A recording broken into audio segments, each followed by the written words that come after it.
Good morning all of you. आज से आपकी विज्ञान विषय की में फिजिक्स का पहला चैप्टर प्रकाश पढ़ाया जाएगा। फिजिक्स में पहले चैप्टर का नाम प्रकाश है। प्रकाश से आप सभी लोग परिचित होंगे। प्रकाश की सहायता से हम वस्तुओं को देख सकते हैं। जैसे अंधेरे कमरे में अपनी आँखों की खुली रखने पर भी हमें कुछ दिखाई नहीं देता है कि वस्तुओं को देखने के लिए आँखों के अतिरिक्त और हमें क्या आवश्यक होता है? प्रकाश आवश्यक होता है। प्रकाश को हम देख नहीं सकते लेकिन अनुभव कर सकते हैं। क्या कर सकते हैं? अनुभव कर सकते हैं। इसी तरीके से अतः हम कह सकते हैं प्रकाश वह भौतिक साधन अथवा कारण है जिसके द्वारा हम वस्तुओं को देख सकते हैं। प्रकाश की डिफिनीशन स्क्रीन में दिखाई पड़ रही है। प्रकाश वह भौतिक साधन अथवा कारण है जिसके द्वारा हम वस्तुओं को देख सकते हैं, अर्थात प्रकाश एक प्रकार की ऊर्जा है। प्रकाश क्या है? एक प्रकार की ऊर्जा है जो हमारे दृष्टि ज्ञान को जागृत करता है। प्रकाश एक प्रकार की ऊर्जा है जो हमारे दृष्टि ज्ञान को जागृत करता है। प्रकाश निर्वात में चल सकता है। प्रकाश विद्युत चुम्बकीय तरंगों के रूप में संचरित होता है। प्रकाश में प्रदीप्त और अदीप्त वस्तुएं क्या होती हैं? Luminous and non luminous bodies. जो प्रदीप्त वस्तुएं होती हैं, जैसा कि सामने दिखाई पड़ रहा है, जो वस्तुएं स्वयं प्रकाश का उत्सर्जन करती हैं उन्हें प्रदीप्त वस्तुएं कहते हैं। जैसे सूर्य, लालटेन, मोमबत्ती, विद्युत बल्ब आदि। प्रदीप्त वस्तुएं कौन होती हैं? जो स्वयं जिनका प्रकाश होता है, जो दूसरे के प्रकाश पर निर्भर नहीं होती हैं, वो प्रदीप्त वस्तुएं होती हैं। इसी प्रकार अदीप्त वस्तुएं, luminous body, non luminous body. अदीप्त वस्तुओं में जो वस्तुएं स्वतः प्रकाश का उत्सर्जन नहीं करती हैं, बल्कि जो प्रदीप्त वस्तुएं होती हैं उनके प्रकाश के आपतित होने पर दिखाई पड़ती हैं। जब उन पर प्रकाश पड़ता है तो वो प्रत्यक्ष होती हैं और हमें दिखाई पड़ती हैं। उन्हें अदीप्त वस्तुएं कहते हैं। जैसे चंद्रमा का स्वयं का प्रकाश नहीं होता है, वो सूर्य के प्रकाश से चमकता है। जब उस सूर्य का प्रकाश उस पर आपतित होता है तो चमकता है। पृथ्वी किसके प्रकाश से चमकती है? सूर्य के प्रकाश से चमकती है। जैसे मेज एक अदीप्त वस्तु है। अगर उस पर कोई प्रकाश डाला जाएगा तभी वो दिखाई पड़ेगी। इस तरीके से आप लोगों ने प्रकाश की डिफिनीशन सुनी। प्रकाश को दो तीन तरीके से परिभाषित किया जा सकता है। प्रकाश वह भौतिक साधन अथवा कारण है जिसके द्वारा हम वस्तुओं को देख सकते हैं। दूसरी डिफिनीशन, प्रकाश एक प्रकार की ऊर्जा है। क्या है? एक प्रकार की ऊर्जा है जो हमारे दृष्टि ज्ञान को जागृत करता है। और कह सकते हैं प्रकाश विद्युत चुम्बकीय तरंगों के रूप में संचरित होता है जो एक प्रकार की ऊर्जा है। ये प्रकाश के अंतर्गत आता है।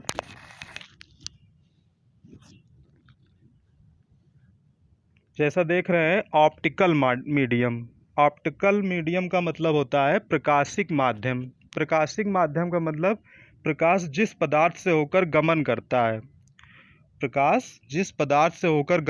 है। उसे प्रकाशिक माध्यम कहते हैं। गमन का मतलब प्रकाश जहाँ से निकलता है। जैसे मुक्त आकाश, फ्री आकाश है जो निर्वात है। सूर्य से जब प्रकाश आता है पृथ्वी पर तो एक वैक्यूम निर्वात से होकर चलता है। प्रकाश की चाल भी बताई जाएगी आप लोगों को। प्रकाश की चाल होती है 3×10⁸ मीटर प्रति सेकंड। माध्यमों से होकर प्रकाश की गमन क्षमता के आधार पर 3 वर्गों में बांटा गया है। प्रकाश कहाँ से गुजरता है, उसका प्रकाशिक माध्यम क्या है, उस तरीके से उसे 3 वर्गों में बांटा गया है। पहला वर्ग है पारदर्शक, ट्रांसपेरेंट। ट्रांसपेरेंट, जिस माध्यम से होकर प्रकाश का अधिकांश भाग आर पार निकल जाता है, उसे पारदर्शक कहते हैं। पारदर्शक का मतलब जिस माध्यम से होकर प्रकाश का पूरा भाग आर पार निकल जाता है। जैसे वायु, वायु एक पारदर्शक है। हवा, जो जल, साफ जल होता है, उसमें उससे प्रकाश पूरा का पूरा निकल जाता है। कांच, साफ सफ़ेद कांच, उससे पूरा निकल जाता है। निर्वात पूर्णतः पारदर्शक माध्यम है। जैसा दिखाई पड़ रहा है आपको, निर्वात क्या है? पूर्णतः पारदर्शक माध्यम है।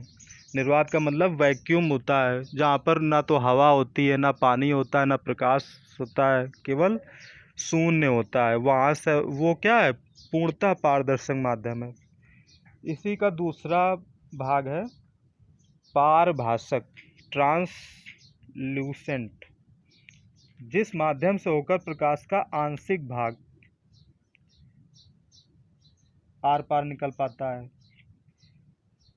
उसे पारभाषक माध्यम कहते हैं। मतलब थोड़ा भाग, पूरा का पूरा नहीं, लगभग 50% या 45% या 75% ही निकल पाता है।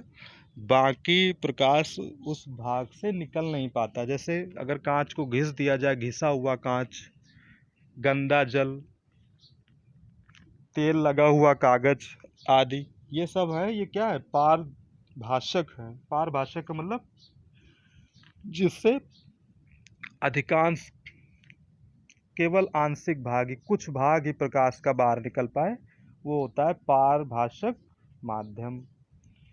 इसका तीसरा वर्ग है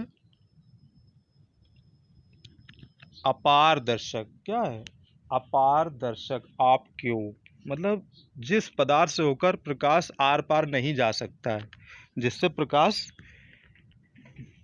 आर पार नहीं जा सकता, उसे क्या कहते हैं? अपारदर्शक कहते हैं। किसी अपारदर्शक पदार्थ के तल पर आपतित प्रकाश उसे पूर्णतः परावर्तित अथवा अवशोषित कर लेता है।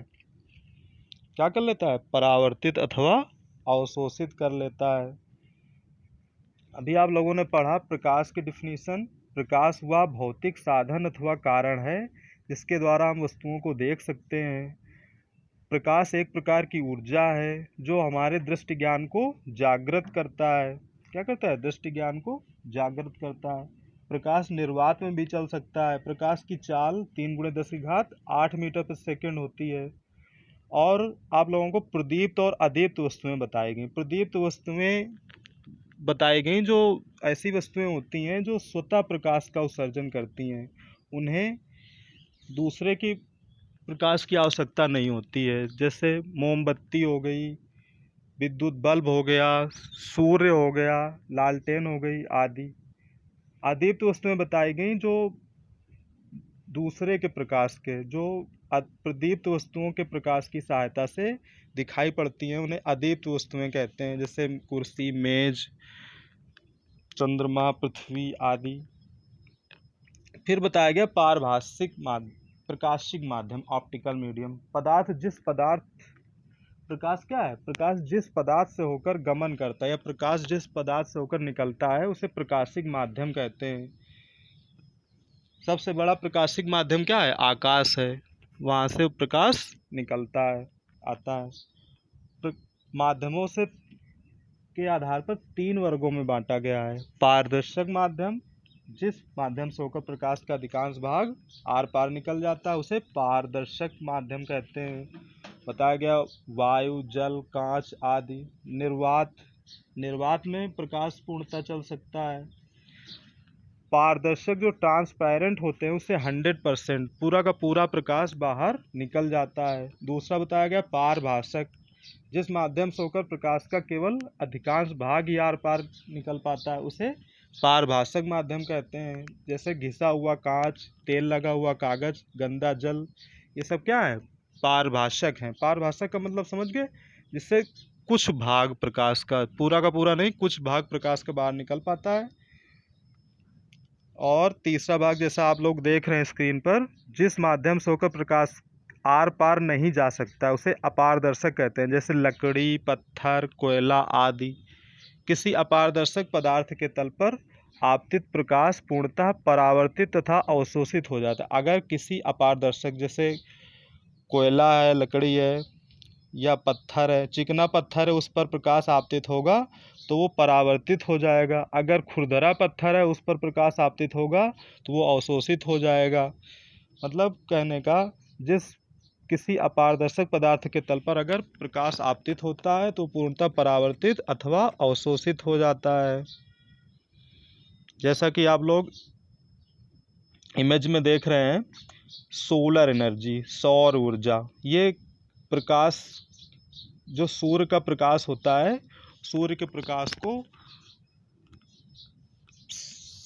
सेल के द्वारा, सिलिकॉन सेल के द्वारा विद्युत ऊर्जा में कन्वर्ट कर देता है। किस में कर देता है? विद्युत ऊर्जा में। और विद्युत बल्ब क्या है? विद्युत बल्ब अभी हमने बताया था, एक क्या है? प्रदीप्त वस्तु है, जो विद्युत बल्ब से हमें प्रकाश मिलता है।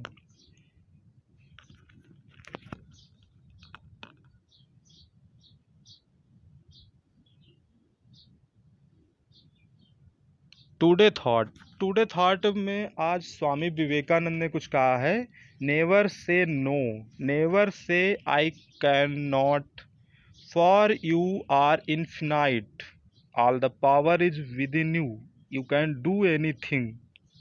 मतलब कहने का, कभी भी किसी काम के लिए नहीं कहना चाहिए, और ये नहीं कहना चाहिए कि मैं ये नहीं कर सकता हूँ या मैं नहीं पढ़ सकता हूँ। यू आर इन्फिनाइट, उन्होंने कहा है तुम अनंत हो, तुम्हारे अंदर सारी क्षमता हैं। All the power is within you, तुम्हारे अंदर सारी क्षमता है, तुम कुछ भी कर सकते हो। यू कैन डू एनीथिंग, तुम सब कुछ कर सकते हो। जो तुम बनना चाहते हो, जो तुम अच्छा बनना चाहते हो, वो तुम सब कर सकते हो। ये स्वामी विवेकानंद का थॉट है, और इसके अनुसार आप लोगों को प्रेरणा लेनी चाहिए। बहुत बहुत धन्यवाद। Thank you.